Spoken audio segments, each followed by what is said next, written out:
नमस्कार, जनता की बात में मैं अमित गुप्ता आपको लेके चलूंगा उस पंचायत के अंदर, जो कि पंचायत है लकड़ी नबीगंज। और पंचायत का नाम मुखिया जी से ही पूछूंगा, क्योंकि मुझे ज्ञात नहीं, मैं हरियाणा से चलते आया हूँ। तो टॉपिक रहेगा शराब कांड, और क्या गांव के अंदर उन्नति हुई है, क्या नहीं हुई है, क्या कमियां रह गई हैं और काम कितने बाकी रह गए हैं, और जैसे कि पंचायत के अंदर कितना फंड आया और कितना लग चुका है, क्योंकि अब भी फिलहाल जो कि कार्यकाल रहा है, कितने वर्षों का भी कार्यकाल रह चुका है और कितना रहेगा और कैसे होगा। तो मैं मुखिया जी से लेकर चलूंगा, जो कि परिचय के मोहताज नहीं, मैं फिर भी परिचय लूंगा उनसे, क्या है क्या नहीं। सर नमस्कार, जनता की बात में आपका स्वागत है, एक बार परिचय दीजिएगा।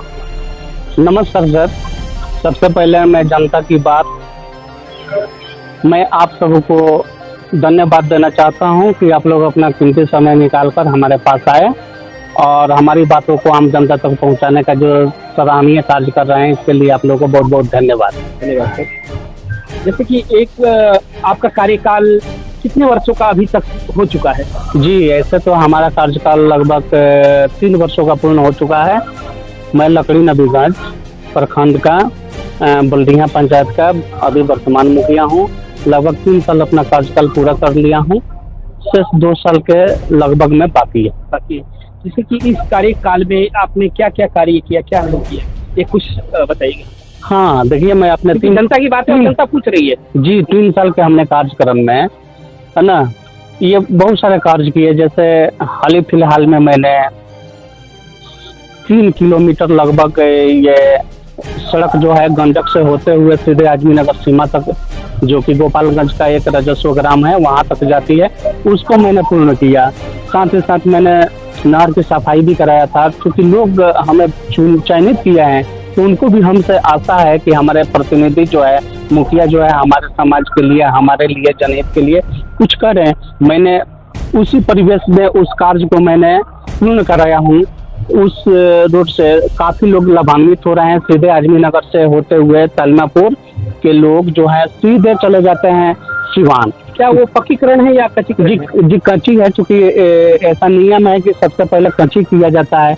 कच्ची के बाद में जैसे ही उसका जो फंडिंग आता है, उसके लिए पैसे आते हैं, अगर वो भविष्य में आते हैं तो वह मैं उस पर ईंटा लगाऊंगा या फिर से उस पर फेबर प्लक लगाऊंगा। बाकी प्रक्रिया आगे के जैसे के तैसे होता रहेगा, जैसा कि आप जानते हैं। उसके अतिरिक्त मैंने बहुत सारे छठ घाट का निर्माण किया हूँ, छठ घाट का सौंदर्यीकरण किया हूँ जी, गली नाले का निर्माण कराया हूँ।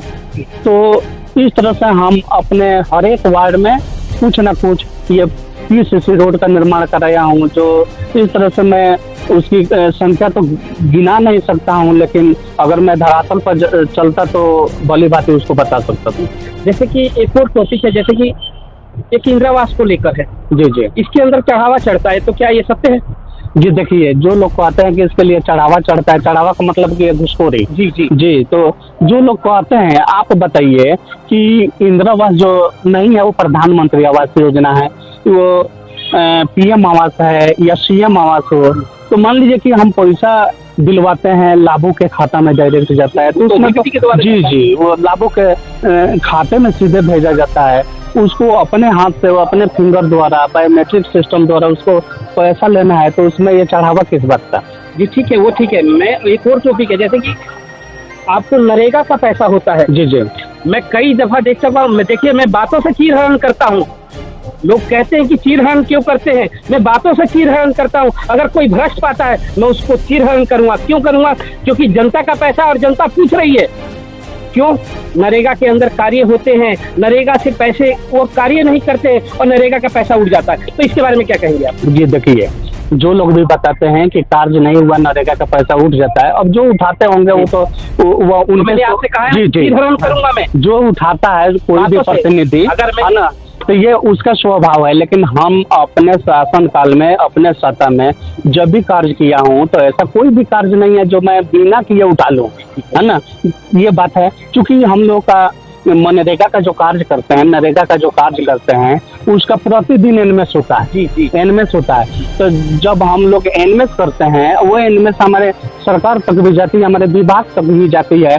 तो आप ये कैसे दूसरे कोई व्यक्ति के कहे हुए बातों पर विश्वास कर सकते हैं कि उसमें लोग बिना किए है पैसा उठा लेते हैं। हम धरातल पे गए हैं, कई हमारे पास रिपोर्ट है, हमारे पास कई लोगों का हमारे पास रिपोर्ट है। इसके बिहार पे मैंने पूछा है, ये नहीं कि मैं आपके ऊपर ब्लेम कर रहा हूँ, क्योंकि कई लोगों ने बोला है इस चीज़ के लिए। मैंने कहा चलिए इस टॉपिक को, ठीक है आपने कहा जो आगे है एक चीज़, शराबबंदी। जी जी। शराबबंदी पूर्ण रूप से क्यों नहीं स्तर पे उतर पाता है? क्योंकि आप भी प्रतिनिधि है, आप भी मुखिया हैं, आप भी इस सूबे के एक सिपाही हैं, और आपको इस सूबे ने आपको चुन कर लेके आए हैं, तो आपका क्या दायित्व बनता है कि आपके क्षेत्र में शराब बिके या नहीं बिके, या आप प्रशासन या शासन से आप क्यों नहीं कहते हैं? जी देखिए, दरअसल बात है कि जहाँ तक शराबबंदी की बात है, तो शराबबंदी तो हमारे बिहार में बिल्कुल ही फेल है, विफल हो चुका है। देखिए, अगर सरकार चाहे, अगर प्रशासन चाहे, शासन चाहे, तो एक तिनका भी यहाँ उसके खिलाफ में नहीं उठ सकता है। तो कहीं ना कहीं तो ये उनकी कमी है। और रही बात हम लोग के, तो हम लोग प्रतिनिधि है, सब लोगों के साथ हमको मिल के रहना है, सौहार्द बना के रहना है। और हमारी प्रशासन जो है, हमको उतना प्रशासनिक अधिकार, उतना प्रशासनिक पावर हमको नहीं दे पाई है ताकि मैं उसका इस्तेमाल कर सकूं।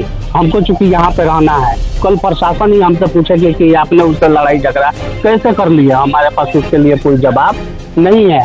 रही बात कि हम प्रशासन से ये मांग करते हैं कि यदि ऐसी बात है तो उसको चौकसी के साथ, पूरी मुस्तैदी के साथ यहाँ पर व्यवस्था करें, ताकि यहाँ पर शराब न बिके, लोग शराब जैसे जहरीले ये मादक पदार्थ का सेवन न करें, क्योंकि जो लोग मरते हैं इसके प्रभाव से वो हमारे ही बीच के, आप ही के बीच के, किसी के न किसी के पुत्र है, किसी न किसी के पति है, किसी न किसी के पोते हैं। तो ये कहीं ना कहीं हमारे समाज के लिए दुर्भाग्य की बात है। हम प्रशासन से मांग करेंगे कि इसको वो शक्तिपूर्ण उसको बंद करे, लगाम लगा। हम कहते हैं शासन और प्रशासन से, जनता की बात है, जनता पूछ रही है, और जनता के बीच हम ये बात रखेंगे, किसी के पक्ष में नहीं, किसी के विपक्ष में नहीं। हम निष्पक्षता दिखाएंगे और ना किसी के पक्ष में बोलेंगे, ना किसी के खिलाफ जाएंगे। हम जनता की बात है और जनता की बात करेंगे और जनता के बीच रखेंगे। बहुत बहुत धन्यवाद हमसे जुड़ने